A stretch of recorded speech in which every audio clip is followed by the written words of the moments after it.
जम्मू कश्मीर को लेकर के कांग्रेस पार्टी का जो दोहरा रवैया है, यह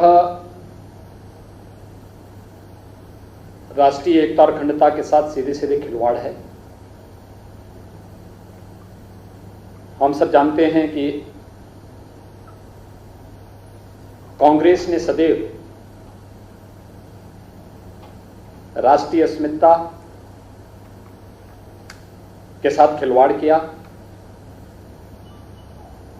और प्रत्यक्ष और अप्रत्यक्ष रूप से उन तत्वों को प्रेरित और प्रोत्साहित करती रही है जो देश के अंदर अलगाववाद और अराजकता को बढ़ावा देते हैं। जम्मू कश्मीर के अंदर एक बार फिर से कांग्रेस का ये दोहरा चेहरा देश की जनता के सामने आया है। यद्यपि कांग्रेस पार्टी ही इस बात के लिए जिम्मेदार है जिसने एक भारत श्रेष्ठ भारत की परिकल्पना को कभी साकार नहीं होने दिया। जम्मू कश्मीर में धारा 370 को लागू करके, छल से लागू करके जम्मू कश्मीर में न केवल अलगाववाद को बढ़ावा दिया बल्कि जम्मू कश्मीर के अलगाववाद और उग्रवाद के माध्यम से पूरे देश के अंदर आतंकवाद को भी प्रेरित और प्रोत्साहित किया था। देश आभारी है प्रधानमंत्री मोदी जी के और गृह मंत्री अमित शाह जी का, जिन्होंने 5 अगस्त 2019 को कश्मीर से धारा 370 को सदैव समाप्त करते हुए अनुच्छेद 35A के प्रावधान को भी समाप्त करते हुए एक भारत श्रेष्ठ भारत की परिकल्पना को साकार किया। कश्मीर में धारा 370 जो न केवल देश के अंदर अलगाववाद और आतंकवाद का कारण थी, अपितु जम्मू कश्मीर के विकास में भी बाधक थी। उस धारा 370 को हटाने के उपरांत जम्मू कश्मीर के कुछ नेताओं ने जो एक समझौता, आपसी समझौता किया था, एक गुपकार कन्वेंशन कहलाता है, और इस पर हस्ताक्षर करने वाले जो लोग हैं उनमें वहां के क्षेत्रीय दलों के साथ ही कांग्रेस पार्टी के भी नेता हैं। हम सब जानते हैं कि पूर्व गृह मंत्री और पूर्व वित्त मंत्री पी चिदंबरम जम्मू कश्मीर से धारा 370 की बहाली की बात बार बार करते हैं। कांग्रेस पार्टी के वरिष्ठ नेता श्री गुलाम नबी आजाद 370 की बहाली की बात करते हैं। गुपकार समझौते के बारे में जो मीटिंगें श्रीनगर के अंदर अलग अलग समय में हुई हैं,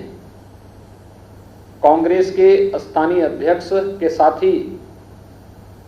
अन्य नेताओं की उपस्थिति वहां पर इस बात की ओर स्पष्ट इशारा करती है कि वे लोग दिल्ली में कुछ और बात बोलेंगे, जम्मू कश्मीर में कुछ और कार्य करेंगे। कांग्रेस के शीर्ष नेतृत्व को चाहिए कि गुपकार समझौते के बारे में अपनी स्थिति स्पष्ट करें, अन्यथा उसका यह दोहरा चरित्र न केवल देश की सुरक्षा और संप्रभुता के लिए खतरनाक संकेत कर रहा है, अपितु पूरी कांग्रेस पार्टी को ही कटघरे में खड़ा कर रहा है। देश कांग्रेस पार्टी से इसका जवाब मांगती है इसका शीर्ष नेतृत्व अपनी स्थिति स्पष्ट करे कि धारा 370 के बारे में कांग्रेस की क्या राय है, जम्मू कश्मीर के विकास के बारे में जो कार्य अब प्रारंभ हुआ है। यही नेता आपस में एक दूसरे पर पहले आरोप लगाते थे और पहले लगातार इस बारे में कहते थे कि जम्मू कश्मीर के लिए आने वाला पैसा वहां के राजनेता डकार जाते हैं, इनके बच्चे अपने आप विदेश में पढ़ते थे, लेकिन वहां के विकास के लिए जाने वाले पैसे को ये लोग अपने फिजूल खर्ची में और अन्य कार्यों में खर्च कर देते थे। पहली बार हुआ है धारा 370 को हटाने के बाद, जब जिला परिषद के माध्यम से, ग्राम पंचायतों के माध्यम से, इनके चुनाव और इनके गठन के माध्यम से विकास की प्रक्रिया को, इन सबको जोड़ने का प्रयास हो रहा है। और ये गुपकार समझौता इसी बौखलाहट का परिणाम है, क्योंकि अगर विकास हो जाएगा तो लोगों को अपने अधिकारों की जानकारी भी होगी, लोग अपने अधिकारों के प्रति जागरूक होंगे, विकास के प्रति आवाज उठाएंगे। इसलिए स्थानीय स्तर पर लोग विकास से न जुड़ सकें, इसके लिए आपस में एक नापाक गठबंधन जम्मू कश्मीर के अंदर बना करके गुपकार समझौते के माध्यम से उन अलगाववादी तत्वों को प्रेरित और प्रोत्साहित करने के साथ ही जिस प्रकार के खतरनाक बयान श्री फारूक अब्दुल्ला के आए हैं, मुफ्ती महबूबा के आए हैं और अलगाववादी नेताओं के आए हैं, उन सभी गुपकार समझौते पर हस्ताक्षर करने वाले दलों और नेताओं के बयान के साथ कांग्रेस पार्टी का जुड़ना अत्यंत खतरनाक संकेत है। और खासतौर पर तब जब हमारी सेना सीमा पर लड़ रही हो, जब हमारे बहादुर जवान, देश के बहादुर जवान जम्मू कश्मीर के अंदर आतंकवाद की लड़ाई को पूरी मजबूती से लड़ रहे, आतंकवाद की सफाई की लड़ाई को पूरी मजबूती से लड़ रहे हों, उन स्थितियों में भारत के आंतरिक मामले में भारत के दुश्मन देशों से मदद लेने की बात करना, यह क्या साबित करता है? और कांग्रेस पार्टी को इसके लिए अपनी स्थिति स्पष्ट करनी होगी कि गुपकार समझौता के साथ उनके नेताओं का जुड़ाव किस स्तर का है, उनके साथ मिलकर के स्थानीय स्तर पर जो गठजोड़ किए जा रहे हैं या आखिर किस प्रकृति का है। और कांग्रेस नेतृत्व को इस बात को भी स्पष्ट करना होगा कि गुपकार समझौते की आड़ में राष्ट्र की सुरक्षा और संप्रभुता के साथ किए जा रहे इस खिलवाड़ को आखिर कांग्रेस का नेतृत्व कैसे बर्दाश्त कर रहा है। पूरे कांग्रेस नेतृत्व को एक कटघरे में खड़ा करता है। जम्मू कश्मीर के विकास को अवरुद्ध करने वाला, जम्मू कश्मीर के अंदर स्थानीय स्तर पर विकास की प्रक्रिया को आगे बढ़ाने के लिए जो प्रयास प्रारंभ हुए हैं, उन प्रयासों में आखिर कांग्रेस क्यों बाधक बनना चाहती है? एक भारत श्रेष्ठ भारत की परिकल्पना को साकार होने के बाद आखिर उसमें बाधक बनकर के कांग्रेस पार्टी क्या साबित करना चाहती है? यह देश, यह प्रश्न कांग्रेस नेतृत्व से करना चाहता है और हम लोग इस बारे में कांग्रेस नेतृत्व से पूछना चाहते हैं कि आखिर गुपकार समझौता की आड़ में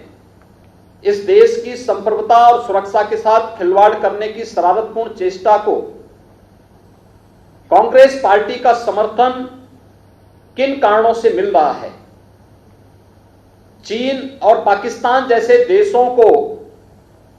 कश्मीर में धारा 370 की बहाली के लिए आमंत्रित करने की मंशा क्या है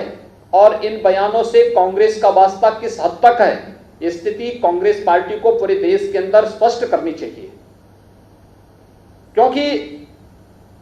यह अत्यंत दुर्भाग्यपूर्ण स्थिति है कि देश के अंदर सर्वाधिक समय तक राज करने वाली पार्टी, भारत के संविधान की शपथ खा करके देश के अंदर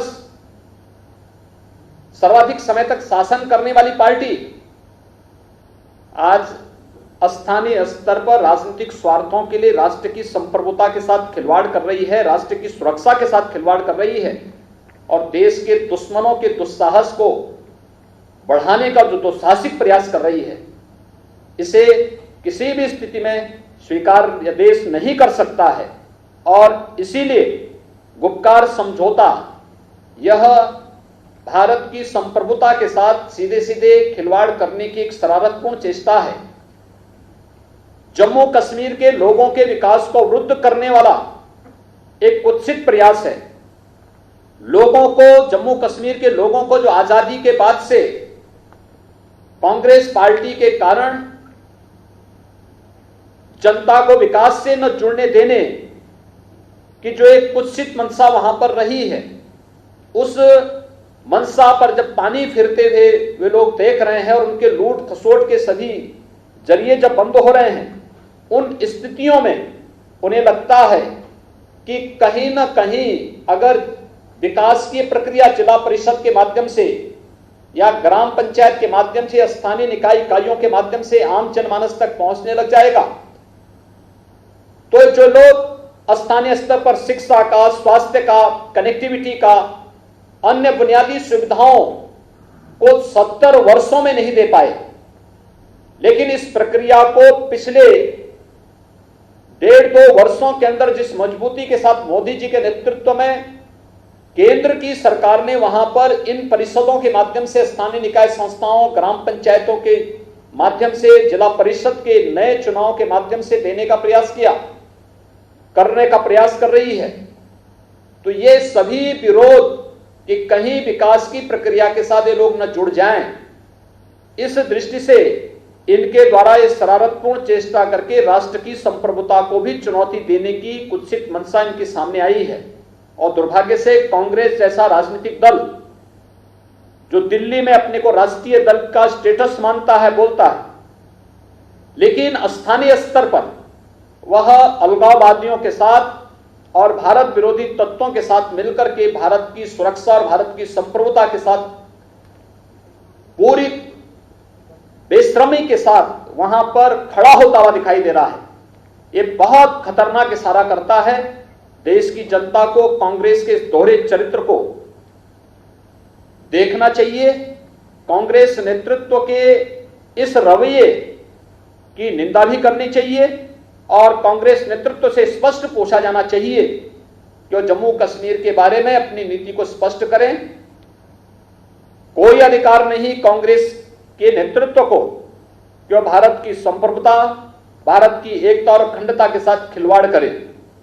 कोई अधिकार नहीं उन्हें कि जम्मू कश्मीर के लोगों को